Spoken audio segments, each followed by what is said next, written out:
Welcome to Tears of Karma. I never imagined my family would treat me as disposable, but the day the appraiser came to look at the house, everything changed. I woke to the sound of voices downstairs, the hurried shuffle of furniture being dragged across the polished floor. By the time I walked into the hallway, my room was already half emptied. My bed stripped, my dresser hauled out, the walls left naked. They moved like thieves, erasing me in broad daylight, and I stood frozen in the doorway of my own life. "It's only for a while," my mother said without meeting my eyes, her voice clipped and practical. "The house has to look spacious." She gestured toward the garage as if it were a guest suite. My belongings, my clothes, my books, even the photographs I had framed with such care, were stacked in crooked piles against damp concrete walls. The garage smelled of oil and dust, a place where spiders thrived in corners, and the chill seeped through every surface. They called it a spare room, but it was no room at all, just a place where the unwanted lingered. My bed was reduced to a thin mattress thrown onto the floor, the kind of place a guest might pity, not sleep in. I felt myself shrink with each trip they made carrying boxes of my life out of sight. I pressed my hand against the icy wall and tried to breathe.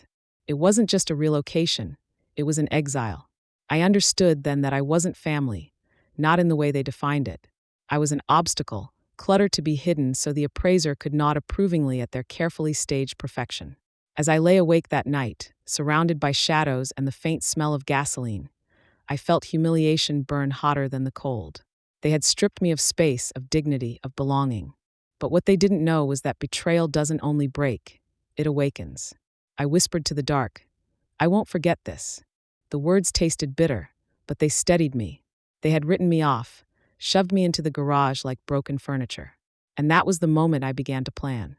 My mother said it was for the greater good, her voice sharp as glass, and the words cut deeper than she realized. She didn't look at me when she said it. She stared past me at the gleaming furniture, the spotless walls, the illusion of a happy home she was desperate to sell. My siblings lingered nearby, avoiding my eyes. They didn't need to speak. Their silence was louder than any denial. They watched me being stripped of dignity and did nothing. In that silence, I saw the truth. They weren't family anymore, not in any way that mattered. They were wolves circling prey, bound together by hunger and greed. My niece wandered into the garage that evening, her small hand tugging at my sleeve. "Why are you sleeping here?" she asked, her voice so innocent it nearly broke me. I forced a smile I didn't feel, whispering that it was only temporary. I swallowed the tears pressing at my throat, because what child deserves to taste the bitterness of betrayal? Later, I sat among the boxes of my life and listened to their laughter from the dining room. Every smile I heard through the thin walls, every gesture of kindness that now felt rehearsed, was poisoned by deceit. They weren't hiding me out of necessity.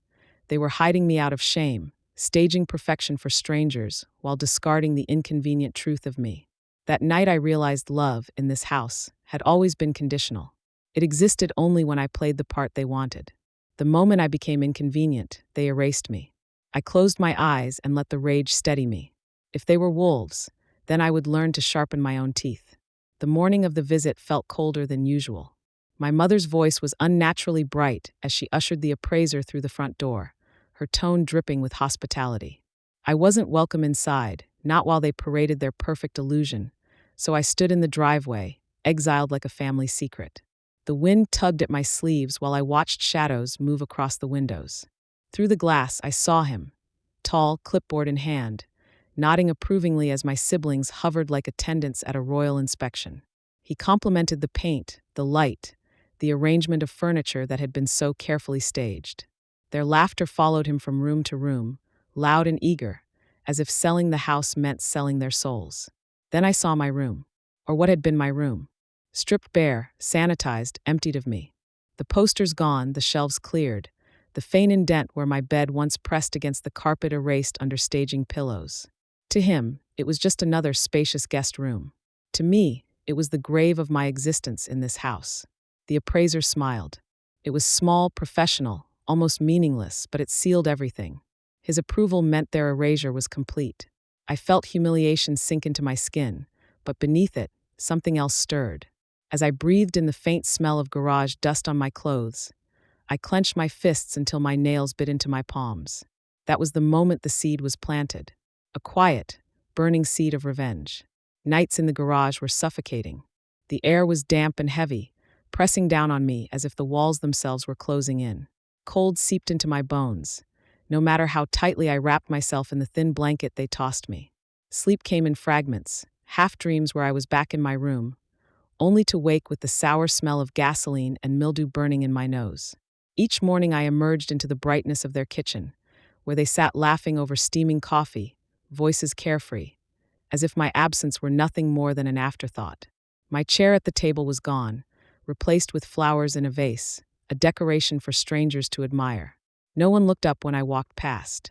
I was invisible, erased, a shadow that no longer belonged. Among the boxes stacked against the garage wall, I found pieces of my past scattered like refuse. Old letters, photographs, school certificates. Things that had once mattered enough to frame, now tossed carelessly between paint cans and broken tools. It wasn't just my dignity they had stripped away. They had taken my history and buried it in dust. I cried once, quietly, one tear that slipped down my cheek before I caught it with the back of my hand. It was the last I allowed myself. From then on, I watched them differently. I studied the sharp edges of their greed, the way my brother's eyes lingered on money, the way my mother's voice cracked when she lied. Their weaknesses unfolded before me like a map. Betrayal had broken me, yes, but broken things cut deeper, and I was ready to let my edges bleed. Their plan unraveled slowly, like thread pulled from a too tight seam. At first, they moved with rehearsed precision, polite voices, false smiles, the performance of unity. But greed makes people sloppy. And once I stopped crying, I started listening. From the garage, I caught pieces of their whispers floating through the thin walls. My brother's voice, low and tense, demanding a larger share. My sister snapping back about debts she claimed weren't hers. My mother trying to quiet them, her tone brittle, cracking with strain. They thought the walls protected their secrets, but silence has sharp ears. When my brother's wife looked at me, she didn't even try to hide her disdain. "If it weren't for you, this would be finished by now," she hissed once, her lip curling. As if I was the obstacle, not the one they had shoved into the shadows. I said nothing. Words would have been wasted. My silence was stronger. I began to notice every detail. The tightness of my mother's smile when the appraiser called back, the way my sister's hands trembled while balancing numbers, the smirk my brother wore that didn't reach his eyes. The mask they had polished so carefully was slipping, and I was the only one watching it fall. They believed I was powerless, tucked away in the garage like forgotten furniture. But invisibility is dangerous. It lets you see everything. And every false smile, every bitter whisper, was ammunition sliding neatly into my hands. The cracks were spreading. Soon something would shatter. I could no longer stay silent. The weight of their lies pressed against my chest until it felt like breathing through glass. One evening, when their whispers grew too sharp to ignore, I stepped into the room and repeated their words back to them. Every number, every betrayal, every accusation they thought I hadn't heard. Their faces twisted. Shock first, then fury. My sister slammed her hand against the table, calling me a snake. My brother demanded to know how long I'd been listening in. And my mother, her eyes narrowed to slits as she spat the words that carved through me like a blade. "You're lucky we keep you here at all." The air left my lungs. For a moment, I thought I might collapse under the weight of her contempt. My heart shattered, splintering into jagged shards. But those shards did not bleed, they hardened. The love I had clung to, the scraps of belonging I had begged for, all crumbled to dust. And in its place rose something colder, sharper, unbreakable. I didn't argue. I didn't defend myself. Let them think I was a snoop, a parasite, an inconvenience. I saw it clearly then. Their venom would always spill, whether I caught it or not. So I let it drip. I let them drown in their own poison. I would not shout, I would not beg, I would not weep. I would only watch. And when the time came, I would make sure their collapse was witnessed. I began to document everything. Their arguments over money, their half-whispered insults when they thought I wasn't near. The lies they spun so easily it was as though truth had never existed in them. Each word I wrote down like sacred scripture, not for prayer, but for judgment. The garage became more than exile. It became my war room. Among the dust and oil stains, I laid out notebooks filled with their sins, lined them up like soldiers ready to march. They thought they had broken me, but broken pieces can cut deeper than anything whole. At night, I pressed the pen so hard against the paper that the ink bled through. Their cruelty was becoming evidence, page after page, until I no longer feared forgetting any detail. I stopped longing for their love. Instead, I sharpened my memory into a weapon. The humiliation they thought would silence me became fuel, feeding something hotter than rage. I didn't imagine screaming at them or demanding justice. I saw them unraveling on their own greed and lies turning inward like fire consuming dry wood. Clarity replaced anger. Patience replaced despair. I no longer trembled when I heard them laughing in the kitchen. I no longer felt the sting of their dismissal. I carried fire in my chest, and I knew it was only a matter of time before it spread. One night, staring at the shadows crawling across the garage wall, I whispered to myself, "Burn." And in that silence, I knew it had already begun. It didn't take long. The appraisal, meant to crown them with wealth, instead became the spark that set their fragile unity ablaze. Numbers spilled across the table like spilled wine, and with them, old grudges returned, sharp and poisonous. My brother accused my sister of hiding debts. She snapped back, dragging ancient betrayals into the light.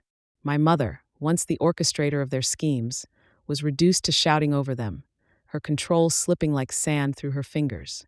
I watched from the edges, silent, invisible. The wolves were tearing into each other now, no prey required. Greed had made them ravenous. Their voices rose to shrieks, their faces twisted with desperation, and I savored every moment. They didn't notice the letters I had quietly mailed. They didn't suspect the copies of bank statements and whispered accounts I had placed in the right hands. When the authorities arrived, papers in hand, voices cool and professional, it was almost anticlimactic. Financial irregularities, they called it. I called it karma. The house that once gleamed with stage perfection now filled with the sour stench of fear. My siblings scrambled, tripping over their own lies, clawing for explanations that crumbled before they left their mouths. My mother sat in stunned silence, the matriarch undone by the greed she had nurtured. I stood in the doorway of the garage, the place of my humiliation, and I smiled. Not wide, not triumphant, just enough to taste the justice I had been promised. They thought they had written me out, but they had written their own ruin. Karma had arrived, right on schedule, and I was its witness. The house finally sold, though not for the empire they had dreamed of. The number was lower, sharp enough to slice their pride, but still enough to ensure the bitterness between them would linger for years. They squabbled over the scraps like vultures, each convinced the others had stolen more than their share. I didn't stay to watch the fallout. I had already claimed my freedom. I carried only what mattered: a bag, a notebook, a few tokens of my life they had failed to bury under dust. The rest I left behind. Let them drown in their lawsuits, their accusations, their endless cycles of betrayal. They were chained to the very greed that had undone them. I, scarred but breathing, had no chains left. The garage, once my prison, became something else in memory. A crucible, a forge, the place where they tried to erase me, but instead, I found the edges of my strength. It had carved me into someone unrecognizable to the weak, pleading version of myself they had cast aside. When I stepped out of that house for the last time, I felt no regret. The walls could keep their secrets, the floors could keep their staged perfection, and the family could keep devouring itself until nothing remained. I walked into the world lighter, though my scars burned as reminders. I was not erased. They were, and the life I carried forward was one they could never touch again. I tell this story now not as a victim, but as a survivor. There was a time when the weight of their betrayal pressed against my chest so tightly that I could hardly breathe, when humiliation burned hotter than the cold air of the garage that wrapped itself around me at night. That version of me, the one who waited for them to change, who believed family was sacred and love unconditional, died the day they pushed me into that so-called spare room. They thought they buried me in shame. They didn't know they were burying themselves. The garage was supposed to break me. That was their silent agreement, even if they never said the words aloud. If I was hidden away, humiliated enough, stripped of dignity and history, maybe I would finally accept the role they had written for me. The disposable one, the burden, the shadow. But instead, that cold space became a forge. The walls, stained with oil and mildew, pressed in like a coffin, yet every night I felt fire stir inside me. The humiliation became fuel. The silence became armor. and the isolation became clarity. Betrayal destroyed the person I used to be, but it also created someone they could never predict. I no longer wanted their love. It was poisoned. I no longer wanted their approval. It was counterfeit. What I wanted was justice. And justice came, not with shouting, not with violence, but with patience. I learned that revenge does not always come with fire and fury. Sometimes it comes softly, like smoke slipping beneath a locked door, like truth whispered into the right ear. It doesn't announce itself, it waits. And when it arrives, it feels inevitable. They thought their plan had succeeded. They had polished their masks, staged their home, smiled for strangers, and counted money that wasn't even theirs yet. They believed they had erased me, tucked away in the garage like broken furniture. But invisibility is dangerous. It allows you to see everything. Their whispered arguments, their casual cruelty, their endless greed. I gathered it all, piece by piece, until their ruin was inevitable. They built their collapse with their own hands. I simply made sure it was witnessed. I will not deny the sting of my mother's words, the ones that still echo in my mind like shards of glass. You're lucky we keep you here at all. I replayed them over and over, at first with grief, then with anger, until finally with detachment. Those words killed the part of me that still longed for her approval. They stripped me of the illusion that love existed in that house. And once that illusion was gone, I was free to stop begging, free to stop clinging. I became someone who no longer bowed to cruelty. The day the authorities arrived, it was almost anticlimactic. Calm voices, firm hands, papers placed on the table like verdicts. They weren't there for me. They were there because of the greed my family couldn't contain. I had given truth the smallest nudge, and it had done the rest. Watching them scramble, spitting accusations at each other, was like watching wolves devour themselves.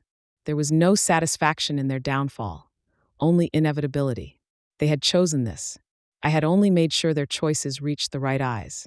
After the house sold, after they turned on each other in bitter lawsuits and whispered betrayals, I walked away.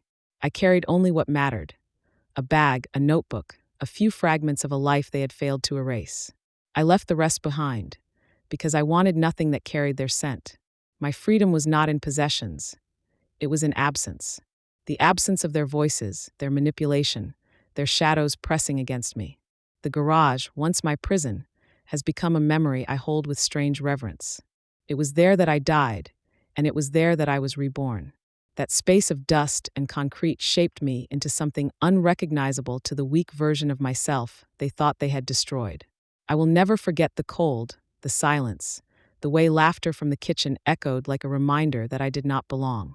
But I will also never forget the fire that grew there, the fire that burned away fear and left only strength. I tell this story not because I want pity, but because I want it remembered. Erasure does not work. You cannot bury the living. You cannot strip dignity from someone who refuses to surrender it. They thought they were burying me under shame, but instead they planted me in soil I never asked for. And like anything buried, I rose. I am not the victim they imagined. I am not the burden they tried to discard. I am not even the child who once believed love would save me. I am something else now. Stronger, sharper, untouchable. Their plan ended the day they moved me into that garage.